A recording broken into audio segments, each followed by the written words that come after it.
Welcome to Successful Living with Bill Napick. Every week we talk about success and everything that goes along with it. You'll learn the principles of success, how to achieve success, and learn to overcome challenges that may be getting in the way of success in your life. You'll hear from Bill Napick, a radio personality and business development expert, along with insight from special guests. If you're ready to find your path to success or take the success you're enjoying to the next level, stay tuned. Successful Living with Bill Napick is on right now. Welcome to the show, Successful Living with Bill Napick, and today on remote from Kiran's restaurant right here on Richmond Avenue with Kiran, the master chef and owner, Puja, her daughter and owner, and Michael. And this is a Successful Living culinary edition. As I said, the last show, we're going to do special editions every week. But first, Kiran, thank you for allowing us to be at your restaurant right here on the show today. Let's tell people a little bit about your restaurant. I hope they have heard about us. We have been doing this for 25 years, and I hope everybody in Houston and around Houston should know Kirans is the Indian restaurant. Of course, we are very authentic. We do food with authentic Indian flavors, but the presentation, a lot of times the ingredients we use are very local. Sometimes people may think it's a fusion restaurant, and I do want to always emphasize the flavors are very authentic. And when it's authentic doesn't mean, we load the proteins with spices or in sauces. Authentic is you use the spices and flavors to balance the proteins. So proteins shine through the spices. I'll tell you what else shines through is the flavor. There's plenty of flavor in all the dishes here. I've had about 6 different ones so far in flavors. And as you said, I'm glad you mentioned the word presentation, because each dish that is ordered and presented looks tremendous. And one of my favorite things to do at a restaurant is, as I eat, I love to watch the other food come out, because it's, especially at a fine dining restaurant like yours, it's incredible, and a visual experience as well. Thank you. And it's very important to me. I always feel people eat through the eyes first. Indeed. In addition, when we think about the word presentation, also the people that work here, that are serving people, whether it's the hostess, the presentation, how they deliver, how they are an ambassador for your restaurant is also very important, and you seem to have that down in an incredible way. I do. I am surrounded by a very good team of people, and you'll meet Puja and Michael now, and they'll be able to tell you about the staff, how they train, how they take care of the front of the staff. And on that note, Puja, would you tell people about you? I think you've recently joined your mother here at the company. I don't know how recently, but let's tell people a little bit about your background and what you're doing here at the restaurant. Thank you. Well, thank you so much for having us, Bill. I did join very recently. I joined in the business full-time about a month ago. And prior to that, I was with an oil and gas company for a little over 4 years. It being a family business, though, literally you're always in the business in some way. So even if I was hearing about it on the weekend, I still felt like I was in the business, or, talking to my mom every day. So it touches all of us when it's your family business. Even when my son is in San Francisco, he's still involved in business, making so many decisions with us. I could see that. And that makes it fun, and it also helps you be, I think, even a better team than many other places. I hope so. I hope all of us can provide a different perspective and support and help her feel, that we're there for her whenever she needs us. I actually worked full-time in the restaurant from 2003 to 2005. 2005 to 2008 at our old location. I worked in the old location when we were on Westheimer. And I worked in the business for 3 years, and then realized that I still want to go to grad school and figure out whether I want to pursue a career in finance or stay in hospitality. And while I was getting my MBA at Rice, I realized that my mom can actually run the restaurant without me. I developed a very strong interest in the oil and gas industry when I was there. So wanted to pursue opportunities in oil and gas. And so did that after I graduated from Rice. Just recently now, though, since we've opened in this location, and just seeing, some of the challenges we've had opening a new restaurant again, felt like it was time for me to join her in the business full time. And when we say it's new, this new location has been here A little over 2 years. right. Okay. Yes. So it's still very new. And what's interesting is you have been well known here in Houston, and of course even around the world, people come to see you. They do. However, but you built the following was built, and that gave you the business to open this beautiful location. And I'm even hearing that there could be possible expansion. So it's really exciting when you're doing the right thing over and over and have the attention to detail, and I'll even say perfection. That's what makes it work, right? Thank you. We strive to, we do strive for perfection. We have a great following, and what is the backbone of the business is her reputation. We had a restaurant on the west side of Houston called Ashiana for 7 years.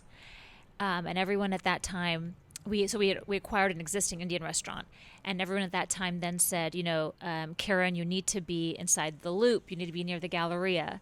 So we ended up selling that restaurant, acquiring Bombay Palace, which wasn't where our old location was. Took that over in 2005. We're there for a little over 11 years. Then unfortunately found out that the landlord there is going to terminate the lease because there was interest in redoing that site, which is then what led us here to be in Upper Kirby. And our goal, there was nothing here before, and our goal was to get open before the Super Bowl in Houston. And we did just that. We got open right before the Super Bowl, which was tremendous. And it was great to be open that weekend. There were a lot of people from all over the world, of course, in our lovely city, and people eager to dine at Kirans and have Indian food again after us having been closed for 9 months. So that brings us here today. And I fortunately joined at a time when we also met Michael. And Michael has been such a great asset to us here at Kiran. So I certainly feel very fortunate in that I feel less overwhelmed and feel like I can handle the day-to-day alongside my mom because Michael is here by our side helping us manage the team we have here. You have a very powerful team right here. As the three of you are right here. Well, Michael, you. Let's tell people about your background and then also your role here at the restaurant. Thank you. Thanks for having me. I am the general manager here at the restaurant. I have been on board for about 3 weeks, I believe. So still learning the concept, learning the food, learning the menu, getting familiar with everyone. We have a great team here. I've been working with everyone from day one, pretty much every day, trying to bring a little bit of my background to the table. My whole career has been fine dining for a little over 20 years. I spent many years with Landry's Corporation before coming here. I met Chef Kiran years ago at the old location on Westheimer, and then we met again 3 weeks ago here and just hit it off right away. Well, this city certainly, it's exciting because it's one of the best food cities, I think. And in the food business, one thing I do know, and in business, that is there are so many parts. I don't know how you do it. Any given night, anytime you're open for lunch, dinner, special events, the pressure is on because each plate has to be excellent. Especially, Michael, as you're talking about the role of fine dining, everything has to be top notch. And most of all, consistent, and as we said, presentation, right? That's correct. From the food to the service to the whole staff, everything has to be exactly spot on at all times. The other thing that strikes me is the years of experience in terms of your past experience, the restaurants that you've been a part of, and how Kiran, how you started with your recipes and the various restaurants. With each endeavor, whatever it is, certainly in the food, we learn from all those experiences and all those challenges, right? That's correct. Being here just a few weeks, you're getting to sample the food, so I don't know if you've worked your way quite through the menu, but there are some top-notch dishes here. There are, and I'm about 3/4 of the way through the menu now. Well, what an exciting life. You get to look through. It's I like, do. well, what? I'm doing 2 to 3 meals a day, going through the menu, trying to learn as much as I can. What am I going to eat today here and experiment with? Because I'm sure I know what I do when I go to a restaurant, when I'm by myself or with other people. That is, I ask a lot of questions with the server to find out. I want to make sure I order the right thing. Anyway, let's tell people some of the other things that your perspective is here as you're here. Kind of new, but also with that rock solid experience that you have and how that comes into play right here. Well, right now I'm just trying to establish myself here with the guests and learn as many people as I can. I'm constantly asking questions all day long to everyone I can, trying to learn. My background's been primarily steakhouse for most of my career, so I'm learning the Indian cuisine and jumping into the menu and trying to learn everything I can from Chef Kiran and everybody in the kitchen. I'm also working with the front of the house staff, just trying to perfect everything that I can with the staff, and bring some of the things that I have learned in my career to them to help them just become even stronger than they are. And Kiran, let's tell people, as we're sitting here talking about these things, and any upcoming things you want to tell people about, or what's on your mind, because I know you also are very creative with food. And yes, the Indian cuisine is really great, but I had lobster bisque a couple times now. I don't know if that's Indian cuisine or not. It is Indian cuisine. Is that Didn't where it you came feel from? the Indian spices in it? All I know, it was out of sight. So if anybody is out there and comes to your restaurant and does not have the lobster bisque, I would think that's wrong. We will make sure they have it, especially after listening to you.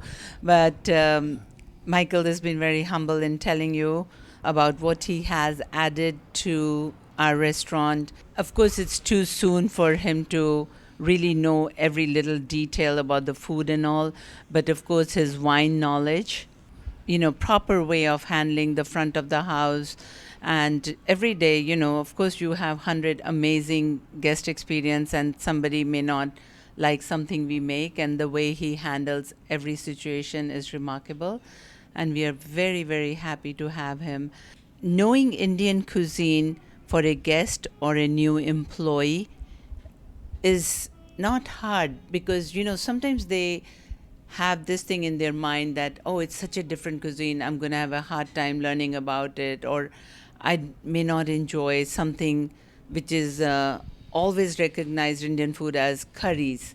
And people do not realize that Indian food is nothing different than just regular food. Like we have a sea bass, we have a lobster, whole lobster menu, or we have a rack of lamb, but we have a chicken tikka masala, which of course is traditionally, I think, was developed in England or in, that was their, it became their main dish, and everybody kind of thought, oh, it's Indian food.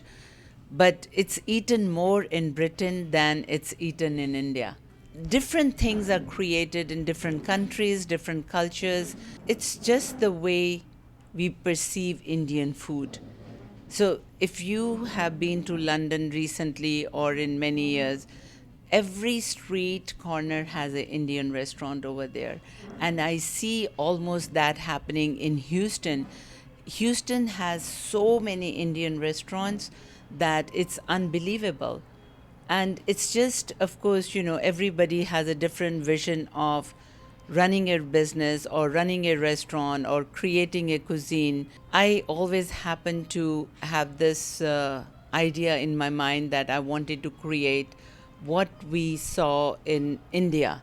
In India, when you go and visit Indian restaurants, it's not always buffet restaurants, or it's not always like street foods. You have fine dining, and I always felt like Houston was missing that.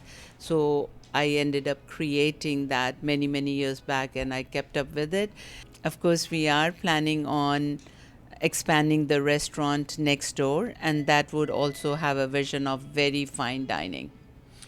And give us a quick word. I know we talked before, but when you first started, at what age did you get really excited about cooking and recipes and flavors and serving? So I was always very much interested in cooking, even growing up. I always spent a lot of time in the kitchen around my mother, my grandmother, then around my books, and for which I was always, scolded by my mother, because she was very educated.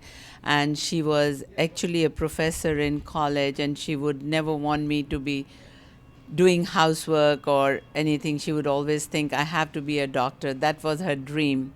As all Indian parents, they always want their children to go into education.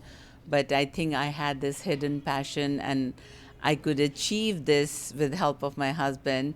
because he did not stop me from owning a restaurant or becoming a chef, and he didn't think it was below my dignity to work as a chef. Where did you learn the business part? Because there's a lot of people out there that say, oh, that are great cooks, they want to start a restaurant, but the business knowledge and the systems and procedures are so important to have brought you to where you are today. Yeah.